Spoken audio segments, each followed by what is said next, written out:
Welcome. My name is Stefan Kalisula, and today I'll be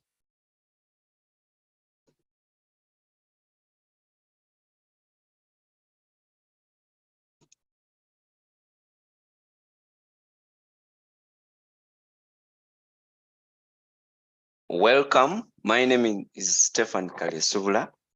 I'll be presenting a project titled Multi-Class Prediction of Viral Load Levels Among Pediatrics and Adolescent HIV Patients using Supervised Machine Learning.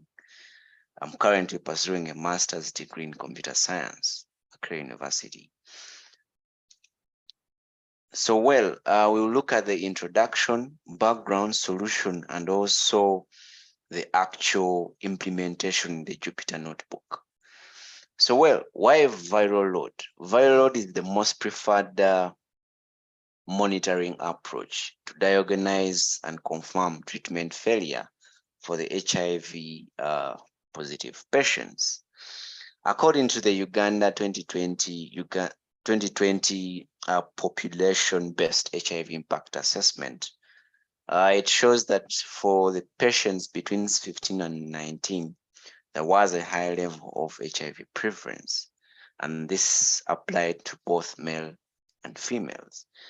Still deeper into the recent report by Ministry of Health, it significantly shows that there was a drop in the mother-to-child HIV transmission across the country from 20% to 2.8 in 2021.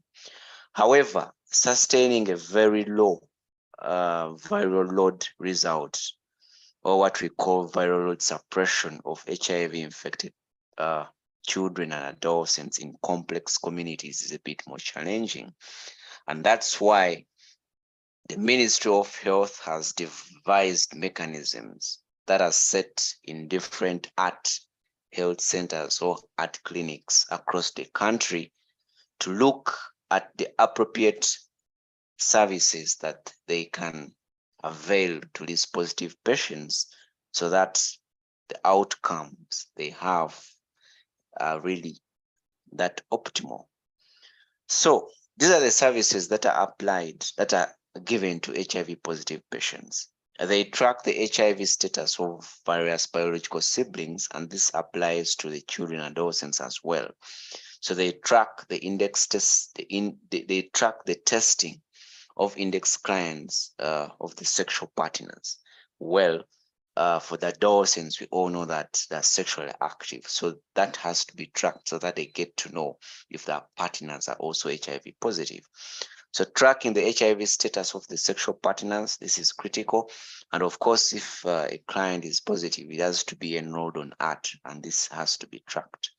So tracking of the ART regimens and ARV regimen, the viral load results have to be monitored, and as well as the viral load updates.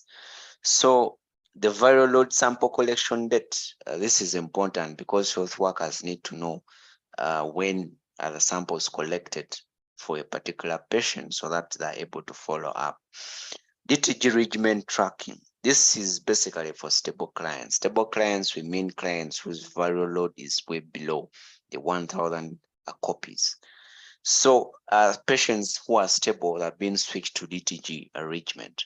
Intensive adherence counseling is critical because these patients, they could be traumatized or disturbed. They feel small in communities, and therefore that intensive adherence counseling helps them to adapt or to adhere to the treatment. HIV drug resistance testing is critical and has to be captured because some patients can fail on different lines of treatment, and therefore health workers take a step to find out if there is a resistance within this patient. Switching off clients to optimal regimens. So of course, if patients fail to adhere or fail to respond to the certain lines of treatments or drug combinations, then the other step that is taken by the health workers is to switch the patient. But of course, there are processes before they do actual switching of the client. We all know that HIV positive clients are subject to TB, Therefore, they have to undergo TB diagnosis, and also if there is the suspected to have TB, then they have to be initiated on the treatment. If they are not, then they have to be given prophylaxis or as a measure to prevent any TB case, that is INH. So psychosocial support, of course, they can be mentally disturbed and all that. So therefore, they have to be given that psychosocial support. So multi-month drug dispensing. So well, this mainly applies to stable clients. So most of the times they want to maybe come to the facility, they want to pick up the drugs. This can also apply to the unstable. They can say, okay, I want to take my drugs for the next 3 months. So they pack them and they take them. So that is a particular service given at the facility. So we have the differentiated service delivery model. With this basically just defines how clients come and pick drugs from the facility. What model do they use? There are those who prefer facility-based groups. There are those who prefer community retail, drug dispensing, whereby they just walk into any pharmacy in their community nearby, which is closer. They pick the drugs and then they're able to take them. However, there are those who prefer the community approach, whereby the clients who are positive are grouped, and then a group representative goes to the facility and picks the drugs and then bring them back to distribute them to other colleagues who are meant to get them. So all this is provided to ensure that the clients become stable at the end. OVC enrollment, orphans and vulnerable groups. So with this, of course, we know that the children, especially those who are below 9, most of their mothers or the caregivers could not be in position to provide some of the services or the needs or utilities, and therefore these clients have to be enrolled on OVC. Well, all these services contribute to the outcome of these HIV positive patients. However, we need to understand what are their likely impact to the suppression levels or to the viral load levels. So well, achieving this maximum suppression among children and adolescents requires tracking and ensuring that the clients receive art services in their respective art clinics at the health facility. So we have 4 categories of viral load results of recent according to Ministry of Health. So we have clients whose viral load copies are below 50. There are those who are far less than 1,000 copies. And we have those whose copies are greater than or equal to 1,000, and there are those who are in the range between 50 and 999 copies. So however, the optimization, if the services are fully acquired and accessed by the clients, then it means that there's an unlikely effect on the viral load classification. Either you're lying below 50 or way below between 50 and 999, or you're way below 1,000, or you're above 1,000. So above 1,000 means you're still non-stable, you're still non-suppressed, the copies are really high. So what we are looking at is that we are using supervised machine learning. And in this case, we're in position to predict the viral load levels for different clients of 0 to 19 based on the services that have been given at the health facility. So with this, what we are doing is that the health workers are in position to look at those patients who are really missing these services. They're able to look at the patients who are not stable, and then they're able to find out the key services that could be contributing to that certain viral load result. So of course, with this is that if you have machine learning applied, in this case, we are looking at supervised machine learning, the health workers are also in position to design to create quality improvement strategies so that they're able to come up with measures to really have these patients become stable. So in this case, we are looking at the case of 188 health facilities, and the patients we are looking at, it's close to 10,339 clients from 0 to 19 years of age. So well, so we are going to look at the Jupyter Notebook, how all this comes to reality. The data description, cleaning, correlation, random forest, it's the model we are going to use, and of course it's going to be compared with other models. And well, because this is slightly a bigger data set, so it's most likely to face a bit of overfitting or underfitting. So we need to think about hyperparameter tuning, in this case, in the random classification. So diving straight to the notebook. So this is the picture that we have. So we have the data frame. In this case, it is DF. So here we have imported the data frame itself, and then we are able to study the features that it has. So you see that it has the facility name at clinic and all through the services I've spoken about in the previous slides, up to obviously screening. So well, we see that we have features that have float number representation, are those that are integer types, and are those that we call categorical, or the object types, and around 26. So well, we need to understand the percentage of the missing data, because not all the clients are eligible to get those services. So we see that 22.83% of the cells are empty. They're null.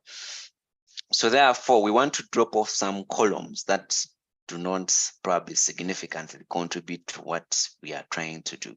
And in this case, before we do a correlation between the numeric and the categorical variables, we shall drop columns 0, 1. That is the facility, the at number, the client category. The client category is already defined 0 to 19, so we may not need that.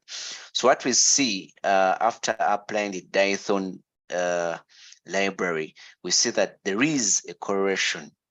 Looking at the sex across, you see that there is a relationship on age, the age groups, and the weight as well. However, you see that for the children who are between 0 to 9, we see that there is a significant correlation for children who are having biological siblings. And of course, when there is that correlation, you're even able to know the HIV status, and also you're able to know if they are positive or not.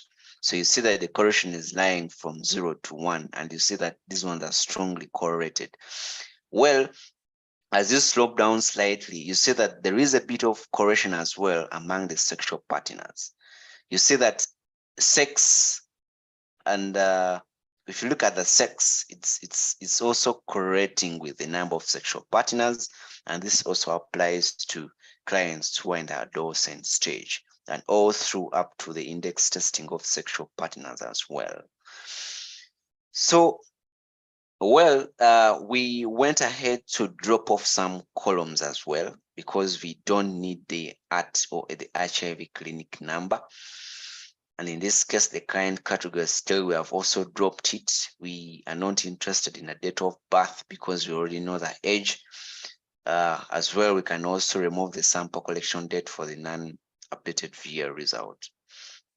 So well, looking at the description of the data frame, we see that we still have the facility name and the other columns have been removed.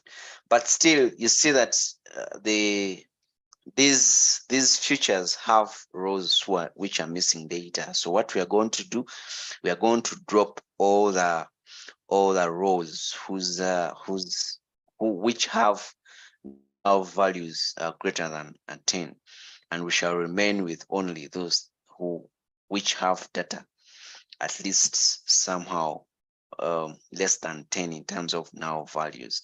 So in this case, what we remain with is the facility name, the sex, and a few that you can look at. A few columns have been dropped off because those have a lot of missing data, and it might affect our model.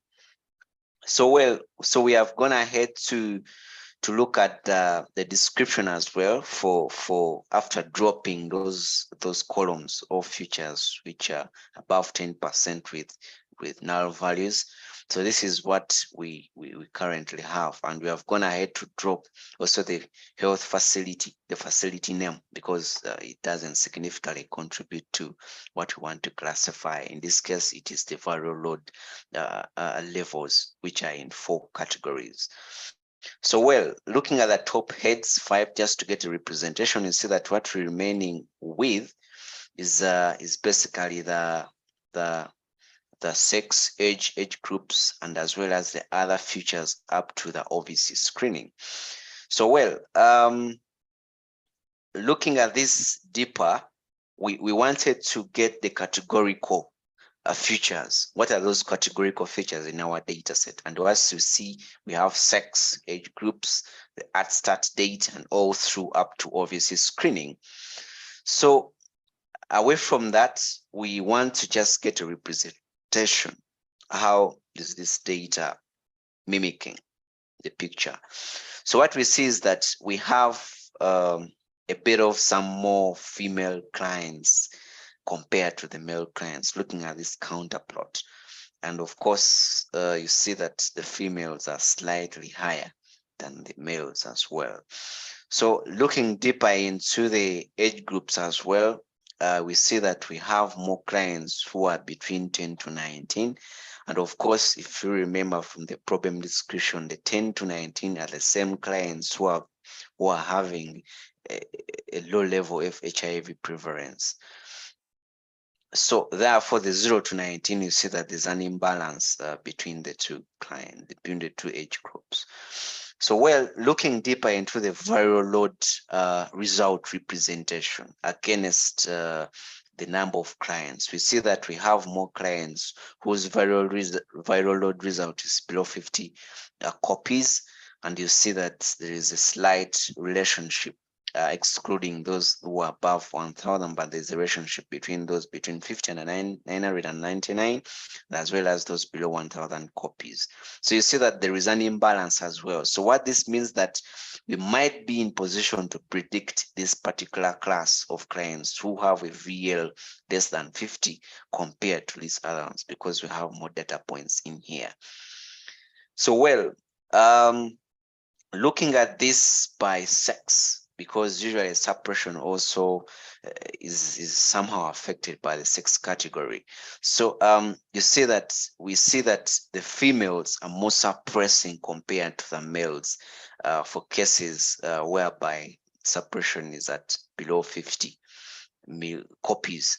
So you see that there is a significant relationship between the male and the female for other for other VL categories or classes. So, well, looking deeper into looking at this, distributing it all through in different age groups, what we see that for clients between 10 to 19, that we have very many clients who are really suppressing, who are really having a VL less than 50 compared to the 0-19. So this means that we have more clients of 10 to 19 who are having a VL result below 50 copies. So, well, just looking deeper into this as well. So looking at the DSDM, the drug service delivery model, the drug service delivery model. So we see that we have more clients on the facility-based group, the way the drugs are picked, that most patients prefer, to just have a representative going to the facility to pick their drugs compared to other DSDM approaches. Okay, so looking down into the box plots, just to see the distribution against the continuous variable, which is weight, we see that all the clients of 10 to 19 are having weight below 50 kilograms, although we have some areas. You see that there are some clients who are really coming to one above 150 kilograms. So probably this is some data. This is some data error in here. So we have the 0 to 9. So you see that the 0 to 9 are also way below 25 kilograms. So of course, looking deeper into these box plots, they just show the representation. The first row, or what we call the first first, let me use an annotator here.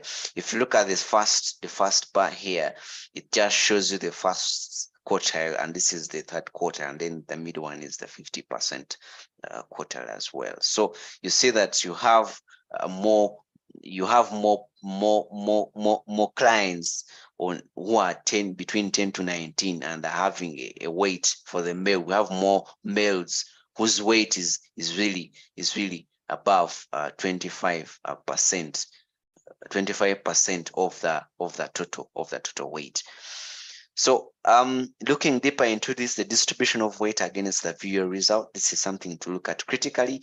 So we see that the VL copies down in here against the sex categories, we see that majority of them are really below 50 kilograms, and you see that there is a slight difference between the representation of the two, but there is a close relationship in the distribution, although we have some data areas up here, and that could probably affect our model. So we wanted to look at the heat map, how the numerical data is really correlating besides the categorical variables. So looking at the numerical variables, we see that there is a strong correlation against age. You see that as you look into age, you have also to look at the biological children and siblings who are below 19 years of age. And of course, you need to look at the those who are non-positive. So as age, you're looking at the age as a reference, you see that it somehow relates to the biological children, and also you're able to track their HIV status. And then below down, you're also able to look at who are positive and how many of those are on the art services.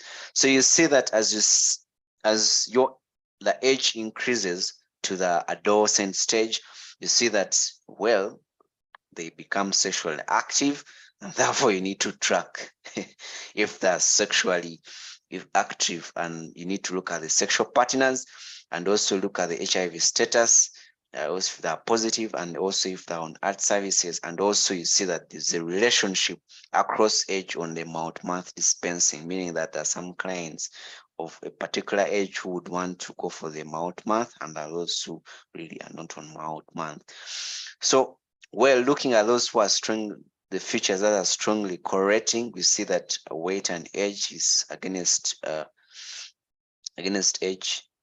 There is a correlation in there, as well as the other key variables, as you can see from the correlation matrix here. So we wanted to look at the categorical variables as well. How many of the 10, those who are the features that are below 10 without missing data, we just wanted to look at how many are they per future. You see that majority of the 503 are coming from the current ART regimen. Probably it was not updated. So we're looking at the distribution, the frequency counts. That is something that's looked at just to know how is it evenly distributed in terms of the null values. So there is something interesting that before you apply the model, you need to look at the cardinality in the categorical variables. So in here, we just wanted to look at the actual labels within the categorical features. So you see that sex, there are around 2 variables. We saw this female and male. Age groups, that 2, 0 to 9 and 10 to 19, as well as other variables. So what we see here is that the art start date is having over 3,672 variables. So this is most likely to affect our model, as well as the current ARV start date, because the labels are quite many, and as well as the current VL result. So what we are looking at in code block 77 is that we want to split our data set into the training as well as the test set. So, but of course, we need to first drop off the target class. In this case, what we are looking at is the 4 classes of VL result: below 50, between 50 and 999, way below 1,000, and above 1,000 copies. So of course we need to drop off that feature from our tests, from our data set or the data frame, and then we are able to split the remaining into the test and the training set. So looking at the representation of the shape, we see that for the train set, we are looking at the 24 features to look at. Again, it's the 604,025, as well as the other representation of using a ratio over a 0.33 value. So, well, looking deeper into the categorical and numerical, we just wanted to know to impute, because we have some categorical features with missing data as well as the numerical features with missing data. So we are going to impute the numerical values using the median approach, and of course substituting the median into those missing cells. We see that at the end of the day, when we sum it again to check that really there's no missing data, you see that there is 0 or 3, because if there is, that means our model is not going to run. So of course, we also need to look at the categorical variables as well. So you see that we have some few categorical features which are having missing data. And of course, we are going to impute using the frequency approach. The most frequent value is what we are going to use to replace it with the null values for all these particular categorical features in our test and train set. So, well, of course, before we apply our model, we need to first confirm that really both the numeric and categorical features are having 0 and null cells. So now, well, so for the categorical variables, since we have seen the labels in each category, we need to do what we call a categorical encoding. And in this case, what we used is an ordinal encoder. So looking at all the categorical features, so what we did is to look at the ordinal encoder as an approach, because our model doesn't understand these strings. What it understands are the zeros and the ones, or the other combinations that could be easier for the model to take in. So at the end of the process, we have the X train and also the X test data set. So of course, just a confirmatory test, we need to first confirm that really the X train is empty, as well as the X test is really empty. What I mean is that we don't have any null cells in there. So just to get a head 5, just a representation, see that now our data looks like this, that we have in here where you have the drug combinations, the ARV start date. Now we have combinations that are encoded with ordinal encoder. We have 1, we have 2, we have 3. So that's the importance of an ordinal encoder in the categorical features. So, well, looking at the actual model itself, what we see here is that we are using a random forest classifier as a supervised machine learning algorithm. So, of course, we fit in our X train and the Y train, as well as what we are predicting is the X test data set. So looking at the checking for the accuracy of this model, we see that the accuracy is around 63%. So meaning that our model is not performing to our best. So, well, with random forest, since it exposes every node, what we are going to do in this case, just to find out if there is more we could play around with this model to improve on its accuracy, is looking at the estimators. So looking at this object RF 100, so we try to increase on the estimator. I mean, these are the number of decision trees. Okay, so of course, if we increase the number of decision trees, what we see that the level of accuracy doesn't change. That is something interesting. So of course, if we go deeper to do a bit of hyper parameter tuning, looking at the minimum samples, putting it to also the random state, leaving it at 0, and as well extending it to 100, still you see that the model accuracy doesn't change. However, I try to change the estimators all the way from estimator 10. You see that when you put an estimator of 10, it comes to 0.577 accuracy. As well as when you go ahead to increase on the number of estimators, the level of accuracy actually increases. That is something I observed with the random forest model. So as you increase on the decision trees, the level of accuracy also really increases. So what we see is that if you hit 100 estimators or go beyond 200 estimators, what we see even the level of accuracy actually goes down. So well, we do not stop at this. What we learn to look at is that the main features that are contributing to this prediction set, and we looked at what are those main features that are really contributing to this prediction. And what we see here is that before we even go ahead to really understand that, there is something that I had to investigate if this model is suffering underfitting or overfitting.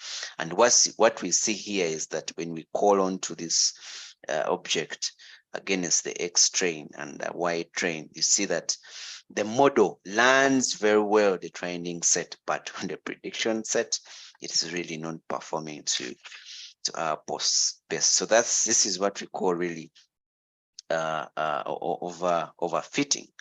So which means that we need to think about the regularization or hyperparameter tuning to really improve on the model.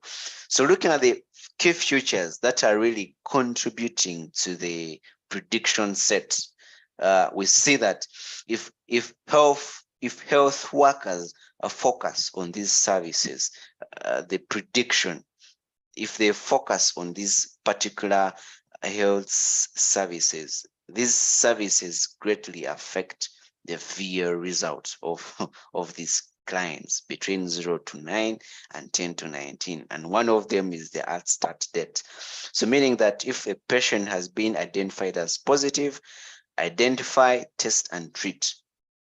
So now the current IRV start date is critical to be monitored by the health workers because it greatly affects the classification of this patient in different VL result classes. So the age is also important because as you look at those between 0 to 19, remember we had a service for OVC. So meaning that age is also an important factor towards the VL result classification. So the VL result date is important, and also the month dispensing, meaning that clients who really want to go for this month dispensing, that is a key feature that health workers need to pay attention to because it greatly affects the VL results as well. So the DSDM approach is also important. This is an approach whereby clients decide on how to, not even clients decide, but it's a mechanism that stable clients, there's an approach for DSDM, and also those unstable clients is an approach for DSDM. So health workers need to focus on this particular feature. So the number of biological children, because they probably influence other HIV positive fellow children within the same community. And you see that other features, as you dig down, they somehow become of less importance. But I think if we had more data, probably we'll also see them really coming out or trying to test that they really also affect a VL result as well. So looking at the confusion map, looking at the classification report, what we see is that for the VL result class of below 50 copies, we see that we are able to predict positively, strongly, and we see it's at 0.3. Okay, so we are looking at the class of below 1000. You see that it is at 65. So meaning that the model is able to predict this class, these two classes, below 1000 copies and below 50 classes better compared to this other class, which is looking at the class of patients whose VL result is greater than 1000. So you see that the model is not performing well for clients whose VL results are between 50 and 999. So looking at recall, it's just the percentage of correctly predicted positive outcomes out of all the actual positive outcomes. So you see the correctly predicted, you see that correctly predicted. You see that the 50 clients whose VL results are most likely to below 50, this class is easier to predict. And then you also as well able to look at the main features contributing to the classification of the VL result into the below 50. So you see that the model is not performing for the other classes in that case. So looking at the confusion matrix, what you see here is that this class of below 50 mil copies, you see that the actual one is here. This is the actual, and now this is the predicted. So you see that we are able to really predict this particular VL result class. So well, I did not stop at this. I had to compare the random forest algorithm with other classification algorithms so that I find the best algorithm to use. And what I see here is that the regression, using the logistic regression, you see that its accuracy is at 60%, which is slightly below the random forest. And using the support vector machine, it poorly performed at 59%. And also looking at the gradient booster classifier, you see that it is the only one which is closer to the random forest classification algorithm. So meaning that the random forest classification algorithm outperforms other three models in terms of multi-class classification of the VL results for these pediatrics and adolescent HIV positive clients. So well, what we look at here is the hyperparameter tuning, but this is going to be improved so that we see that our model performs well in terms of predicting all these 4 classes. So thank you very much. My name is Stefan Kaliasubla once again.